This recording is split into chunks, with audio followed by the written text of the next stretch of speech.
कल Ashley Auckland के लिए हमारे न्याय की अटूट तलाश ने एक महत्वपूर्ण पड़ाव हासिल किया। एक रियल एस्टेट एजेंट की दिन दहाड़े हत्या कर दी जाती है और मामला ठंडा पड़ जाता है। लेकिन अब एक दशक से भी ज्यादा समय बाद एक बड़ी सफलता मिली है। आज का दिन है जिसके बारे में मेरे परिवार ने 14 सालों में कई बार सोचा। अब एक संदिग्ध हिरासत में है, एक महिला जिसने सालों तक एक सामान्य गृहिणी और मां की तरह जीवन जिया, अब इस हत्या से जुड़े आरोपों में गिरफ्तार की गई है। किसी को भी हत्या करके बचने का हक नहीं है।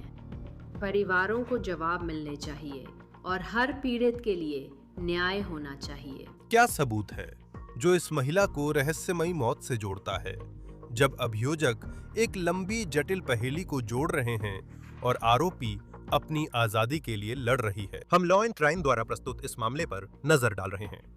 मैं क्रिस स्टीवर्ट हूं।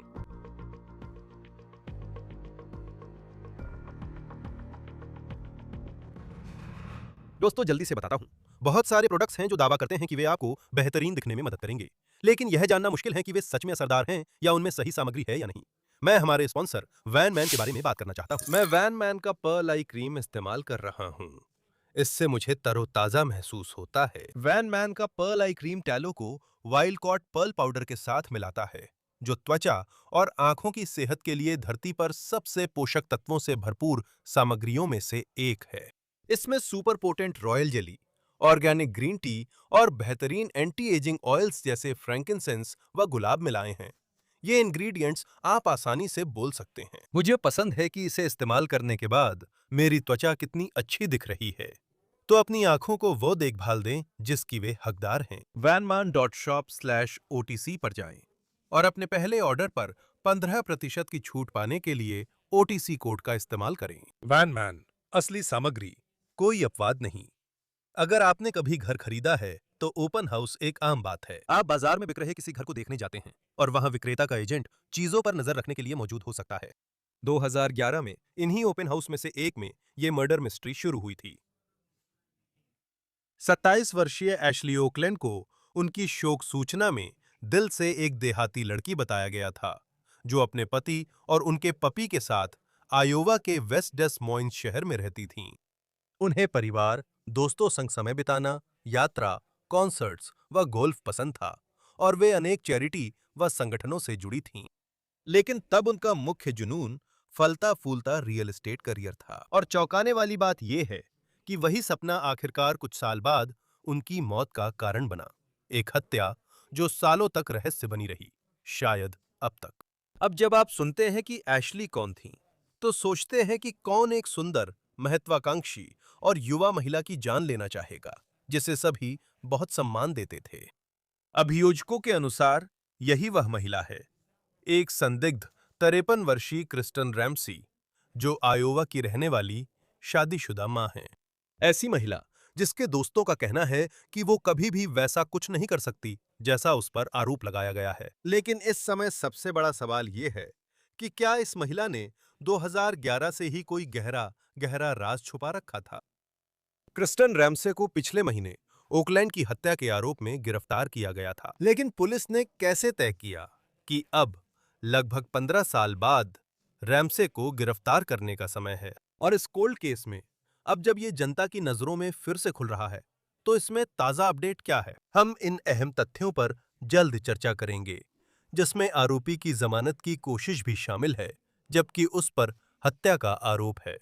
इस सब पर आने से पहले और जो कुछ भी हो रहा है, साथ ही बचाव पक्ष जो एक बहुत ही अनोखा तरीका अपना रहा है, उस पर चर्चा करने से पहले मैं शुरुआत के बारे में और इस समय हमारे पास जो सबूत हैं, उनके बारे में बात करना चाहता हूं। तो हम 8 अप्रैल 2011 की तारीख पर वापस जाएंगे। एशली ऑकलैंड आयोवा रियल्टी के लिए काम कर रही हैं। वो वहां एक रियल एस्टेट एजेंट हैं और उन्हें वेस्ट डेस मॉइन्स आयोवा में एक मॉडल टाउन होम में ओपन हाउस पर काम करने के लिए नियुक्त किया गया है। उस दिन ओपन हाउस दोपहर 1 से 6 बजे तक था। यह उनके काम में सामान्य था।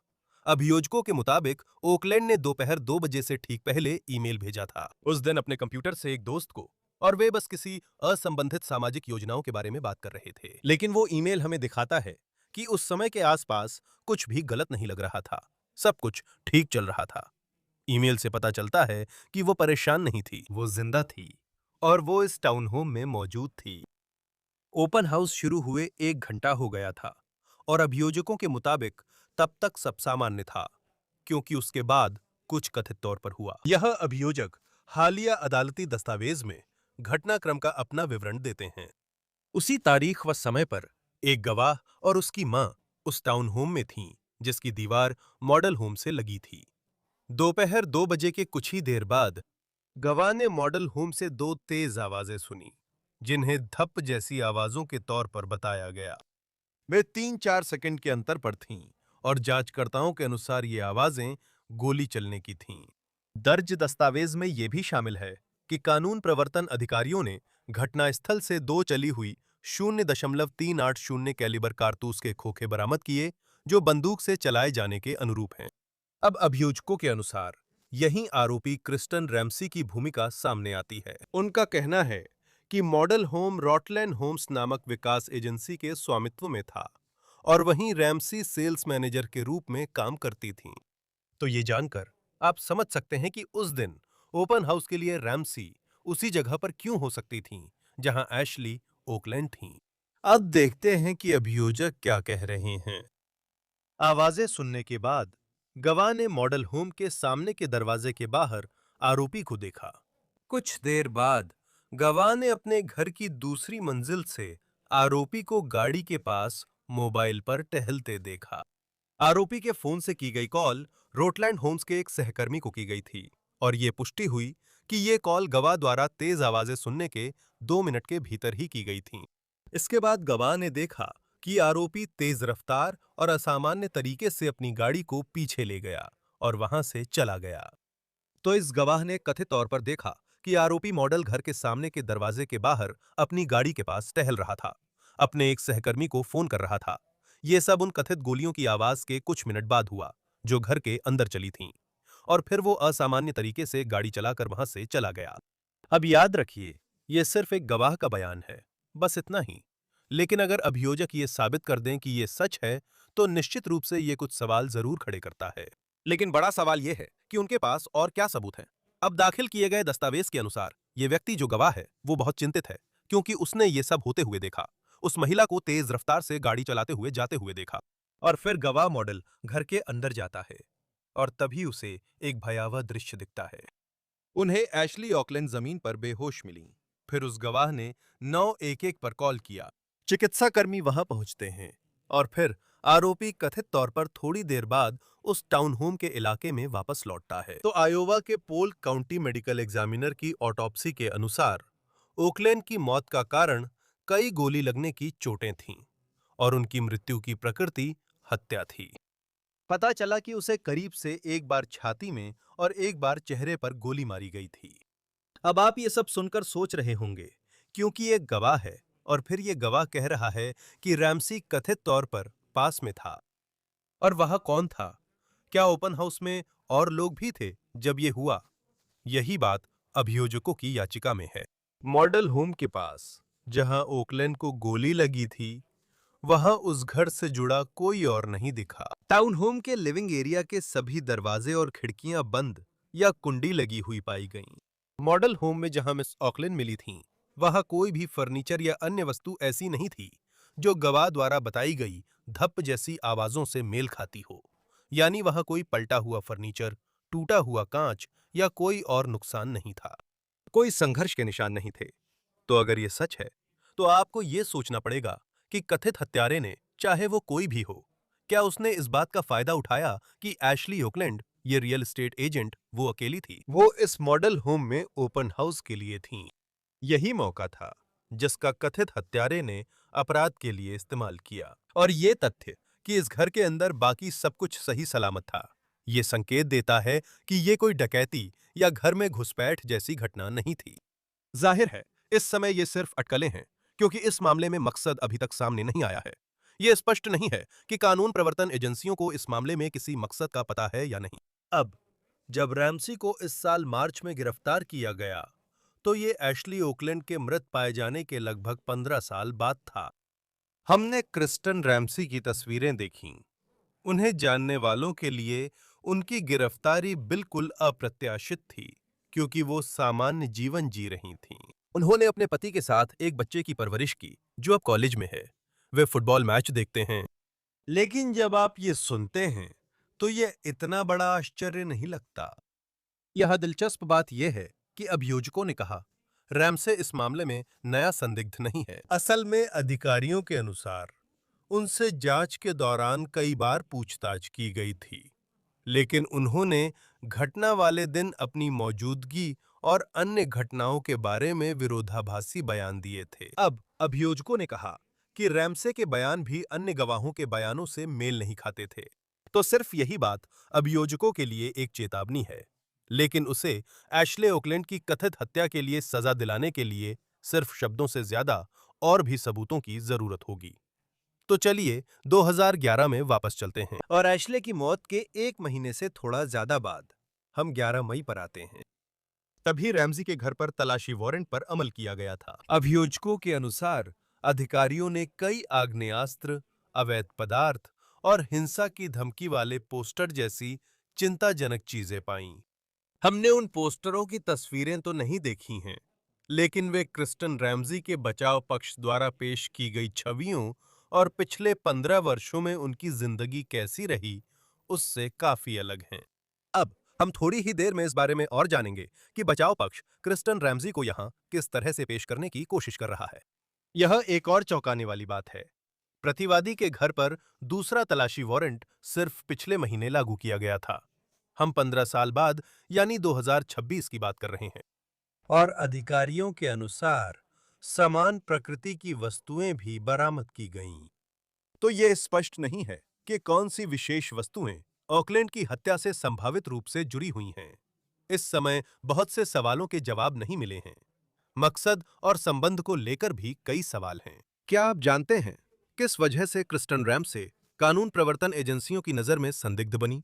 उन कहानियों और बयानों से आगे जो मेल नहीं खाते थे और जो एशली ओकलैंड की हत्या के स्थान के पास उनकी मौजूदगी बताते थे। लेकिन खास तौर पर बाकी जानकारी अभी जारी नहीं की गई है।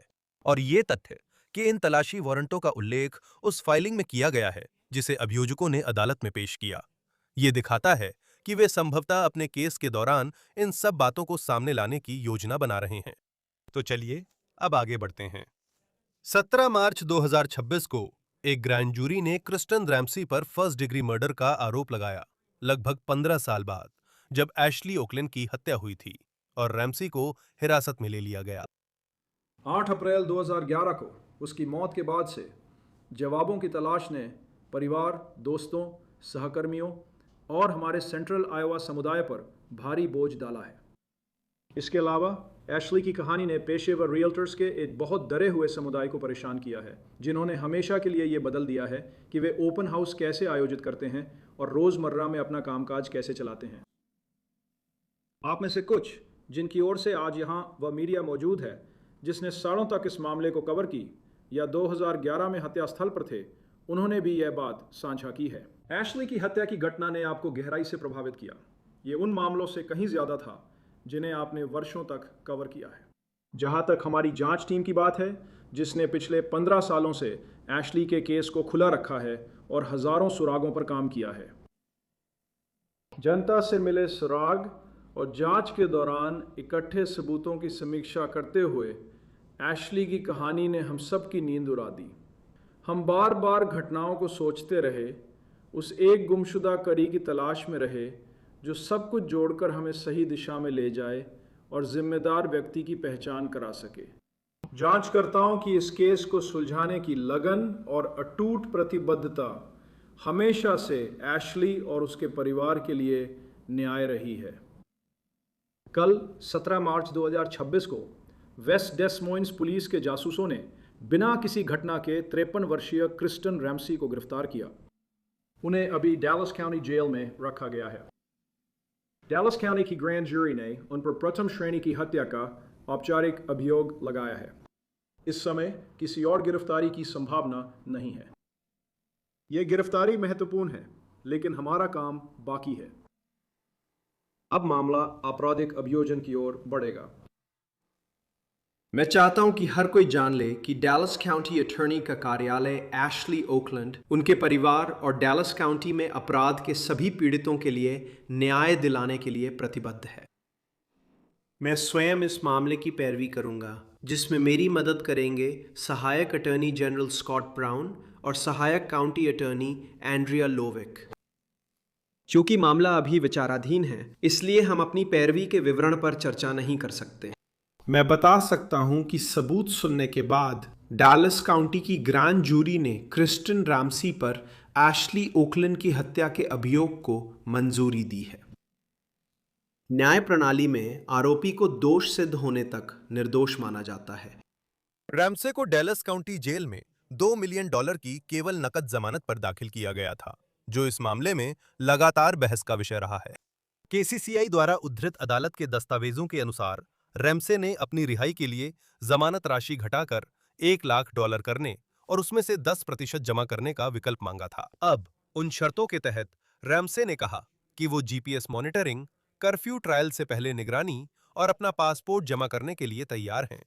साथ ही अगर अदालत को अतिरिक्त शर्तें जरूरी लगें तो किसी तृतीय पक्ष अभिरक्षक की निगरानी भी स्वीकार करेंगी। अब राज्य कहता है ऐसा नहीं हो सकता। उन्होंने इस अनुरोध के खिलाफ अपना औपचारिक विरोध दाखिल किया है और हम जल्द ही बहस के दोनों पक्षों पर चर्चा करेंगे। लेकिन चलिए उस भावुक सुनवाई के बारे में बात करते हैं जो अभी 10 अप्रैल को हुई, जहां हमें क्रिस्टन रैमसी को देखने का मौका मिला और सुना कि उनकी रक्षा टीम उन्हें जनता के सामने कैसे पेश करने की कोशिश कर रही है। उन्हें एक ऐसे राक्षस के रूप में नहीं दिखाया जा रहा है जिसने कथित तौर पर सालों तक हत्या को छुपाया, बल्कि एक दयालु समुदाय सदस्य के रूप में दिखाया जा रहा है जो उस तरह के अपराध के काबिल नहीं है जिसके लिए अब उन पर आरोप लगाया गया है। हमने रैमसी को देखा, वो आंसुओं में थीं। फर्स्ट डिग्री मर्डर के आरोप में अपनी दलील दर्ज करते समय वो जंजीरों में थीं। प्रतिवादी ने आरोपों पर एक लिखित जवाब दाखिल किया है जिसे अदालत ने देखा है और मैं रिकॉर्ड में लिखित आरोप पत्र के अनुसार दोषी नहीं की दलील दर्ज करूंगा। सुनवाई में अदालत ने 2 मामलों में दलीलें सुनी, जिनमें एक राज्य द्वारा प्रतिवादी के मोबाइल पर सर्च वारंट की मांग थी। मिस रैमसी के फोन के संबंध में उनकी सारी निजी जानकारी सरकार के पास चली जाएगी बिना किसी सुरक्षित गारंटी के। हम बस कह रहे हैं कि हमें लगता है कि हम उनके साथ समझौता कर सकते हैं और अगर वे चाहें तो इसे बाहर रखा जा सकता है। लेकिन हम चाहेंगे कि हमारा विशेषज्ञ वहां मौजूद रहे और उस डाउनलोड को देखें ताकि यह सुनिश्चित किया जा सके कि निजी जानकारी को बाहर रखा गया है। स्पष्ट है उन्हें कुछ जानकारी का अधिकार है और वह उस पर हो सकती है, शायद उनके लिए प्रासंगिक हो। मुझे लगता है कि उन्हें इसे पाने का अधिकार है, लेकिन आयोवा में कानूनी रूप से संरक्षित निजी जानकारी पर उनका अधिकार नहीं है जब तक वे विशेष अनुरोध न करें। अगर हम मोबाइल फोन की जांच करते हैं और कुछ ऐसा पाते हैं जो उन सीमाओं में नहीं है जिन पर अदालत ने सर्च वारंट में हस्ताक्षर किए थे, तो हमें अदालत में वापस आकर उन वस्तुओं की तलाश के लिए एक और सर्च वारंट लेना पड़ेगा जो प्रासंगिक है। अगर कोई चीज विशेषाधिकार प्राप्त है तो अदालत बाद में साक्ष्य के उपयोग पर रोक लगाने की याचिका के जरिए तय करेगी कि राज्य सबूत का इस्तेमाल कर सकता है या नहीं। इस पर कोई केस लॉ नहीं है। आपराधिक प्रक्रिया में कोई ऐसा नियम नहीं है जो अदालत को सर्च वारंट पर हस्ताक्षर होने के बाद सीमाएं तय करने की अनुमति देता हो। और इसलिए इस मामले में मान्यवर, हम अदालत से अनुरोध कर रहे हैं कि हमें तलाशी वारंट को लागू करने की अनुमति दी जाए और भविष्य में अगर हम कोई और तलाशी वारंट मांगे तो उसकी भी अनुमति दी जाए। हमें वो जांच करने की अनुमति दी जाए जो हमें कानून के तहत करने की अनुमति है। हम उन्हें वो सब कुछ देने के लिए तैयार हैं जिसके वे हकदार हैं। हम अपने क्लाइंट्स के मेडिकल रिकॉर्ड या उनके जीवन साथी, पादरी या धर्म गुरु से बातचीत देना नहीं चाहते। वे इसके हकदार नहीं हैं। अब कुछ खास परिस्थितियां हो सकती हैं जिनमें वे यह जानकारी प्राप्त कर सकते हैं, लेकिन किसी सामान्य वारंट के तहत जिसमें हम उसके मोबाइल फोन की तलाशी लेने जा रहे हैं, ऐसा नहीं हो सकता। मैं नहीं चाहता कि लोग मेरा फोन रखें, उसमें मेरे सभी मेडिकल रिकॉर्ड्स हैं। मिस रैमसी को भी इसे सुरक्षित रखने का हक है। मुझे लगता है ये आसान समाधान है मान्यवर, यही कहना था। अब आप समझ सकते हैं कि अभियोजकों ने रैमसी के फोन का डेटा क्यों खंगालना चाहेंगे। Call logs, text message, GPS data और अन्य डिजिटल सबूत इस मामले में बहुत अहम सबूत बन सकते हैं अगर कुछ सामने आता है।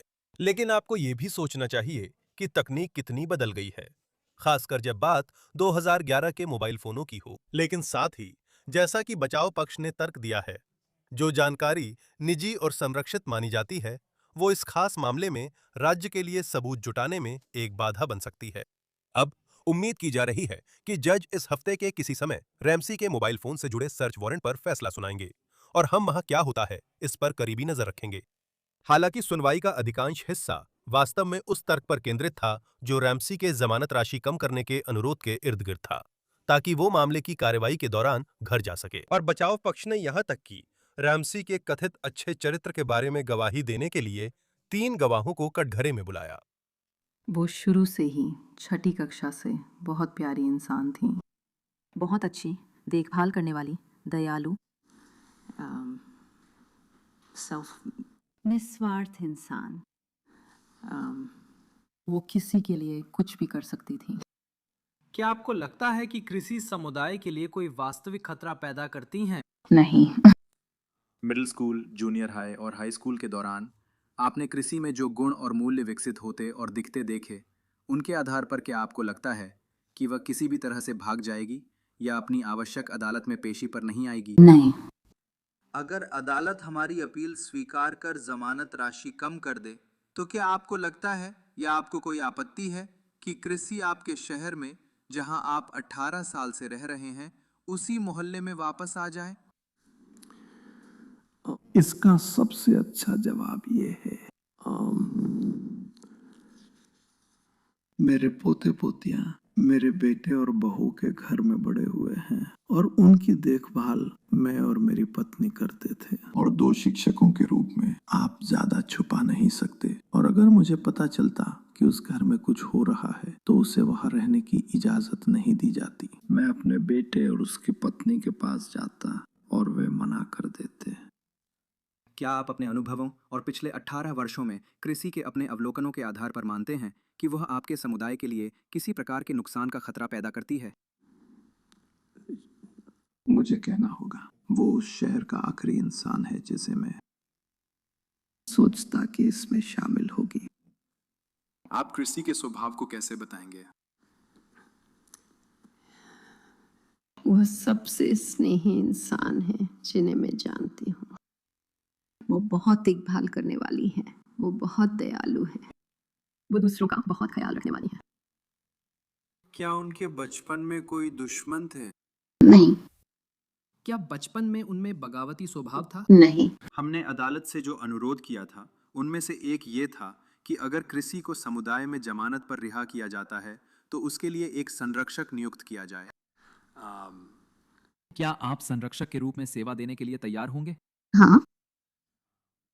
इसका मतलब होगा कि अगर कृषि शर्तों और नियमों का उल्लंघन करती हैं तो आपको इसकी सूचना अदालत को देनी होगी। क्या आप ऐसा करने के लिए तैयार होंगे? हाँ। और अगर जरूरत पड़ी तो क्या कृषि आपके साथ रह सकती हैं? ठीक है। जो कि आप कृषि को उनकी पूरी जिंदगी से जानते हैं, क्या आपके पास कोई कारण या चिंता है कि अगर कृषि को रिहा किया गया तो वो समुदाय के लिए कोई खतरा बन सकती हैं? नहीं। क्या आपको लगता है रिहा होने पर वो भागेंगी? मुझे पता है कि राज्य ने अपनी आपत्ति में एक चिंता ये जताई थी कि वो खुद को नुकसान पहुंचा सकती हैं। मुझे लगता है कि आप इस विषय पर बात करने और चिंताओं को दूर करने के लिए सबसे उपयुक्त हैं। क्या आप अपनी दृष्टि से अदालत को बता सकते हैं कि क्या ये एक वैध चिंता है? नहीं, वो कभी भी टैनर के साथ ऐसा नहीं करेगी, उसे कभी नहीं छोड़ेगी। नहीं। कोई और सवाल नहीं? अब गवाहों की गवाही के बाद दोनों पक्षों ने जज के सामने अंतिम दलीलें दी। विश्राम सर ने यहाँ पूरी जिंदगी बिताई, उनका परिवार यहाँ रहता है। उनका दिल और आत्मा वुडवर्ड, आयोवा में बसता है। जिन यात्राओं के बारे में उन्होंने बात की है, जैसे राज्य से बाहर जाना, पासपोर्ट न होना, परिवार से गहरा जुड़ाव होना, ये सब दिखाता है कि उनका इस समुदाय से गहरा रिश्ता है। उनका कोई आपराधिक रिकॉर्ड नहीं है, सिर्फ एक तेज रफ्तार का चालान है। ये महत्वपूर्ण है क्योंकि ये न केवल उनके बारे में, उनकी जिंदगी के बारे में कुछ दिखाता है, बल्कि उनके चरित्र के बारे में भी बताता है। और आपने किसी को ये कहते नहीं सुना कि उन्होंने उन्हें ड्रग्स के साथ देखा। उन्होंने उन्हें आग्नेय अस्त्रों के साथ देखा है। हमें ये गोली कहीं मिली थी। जज साहब, हमने सिर्फ उचित जमानत की मांग की है ताकि वो तैयारी कर सके अपना बचाव करने के लिए। और ये सब वो तब करे जब वो अपने उस परिवार के साथ हो जो उससे प्यार करता है और जिससे वो भी प्यार करती है। ये एक अनोखा मामला है।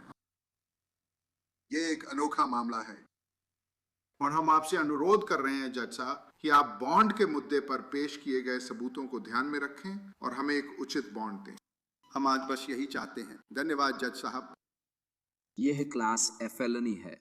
दोषी पाए जाने पर आरोपी को बिना पैरोल उम्र कैद हो सकती है। आरोप की प्रकृति अपने आप में ऐसी स्थिति पैदा करती है जिसमें आरोपी के भागने की संभावना ज्यादा होती है। एक बार जब वो अपने खिलाफ मामले की प्रकृति को समझ लेंगी, जिसमें न केवल वो सबूत शामिल हैं जो ग्रैंड जूरी के सामने पेश किए गए थे, बल्कि वैसे भी ग्रैंड जूरी के सामने पेश किए गए सभी सबूत जांच फाइल का हिस्सा हैं। लेकिन एक बार जब वह इसका सामना करती हैं, तो हमारे अनुमान में इससे उनके भागने की संभावना बढ़ जाती है। यह संभावित रूप से अन्य लोगों को भी खतरे में डालता है। अब उसकी जिंदगी बदल गई है। यह किसी भी व्यक्ति की परिस्थितियों को बदल देता है। उसे पहले भी हथियारों तक पहुंच मिली है। रक्षा पक्ष हमें कोई आश्वासन नहीं दे सकता कि उसे आगे भी हथियारों तक पहुंच नहीं मिलेगी। इस अपराध की एक प्रारंभिक समय रेखा है। समय दोपहर 1:56 बजे का था। ये एक ईमेल से संबंधित है जो एशली ओकलैंड ने भेजी थी। ये इससे असंबंधित था। हत्या से उसका कोई संबंध नहीं था, बस वो उस रात की योजना बना रही थी।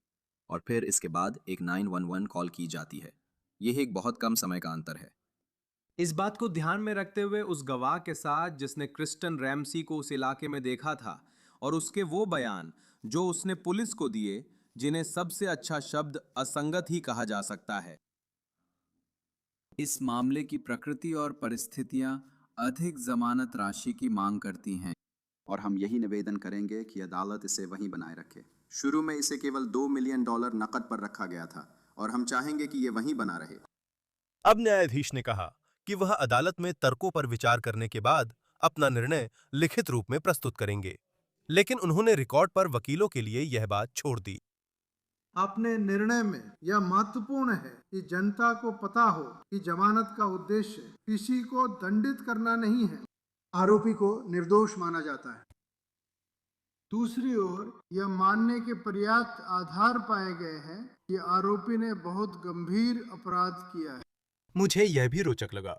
बचाव पक्ष ने अदालत में एक दस्तावेज पेश किया जिसमें रैमसी की जीवन कहानी कई तरह से बताई गई है, जिसमें उन्हें अच्छे दिल और सामान्य जीवन वाली इंसान के रूप में दिखाया गया है और कहा गया कि उन्हें मामले के आगे बढ़ने तक जेल में न रखा जाए। अब हम अभी भी जज के जमानत राशि कम करने के फैसले का इंतजार कर रहे हैं और जैसे जैसे ये मामला आगे बढ़ेगा हम इस पर करीबी नजर बनाए रखेंगे। इस मामले में एक और बहस का मुद्दा सबूतों से जुड़ा है, जो समझ में आता है क्योंकि ये मामला करीब 15 साल पहले शुरू हुआ था।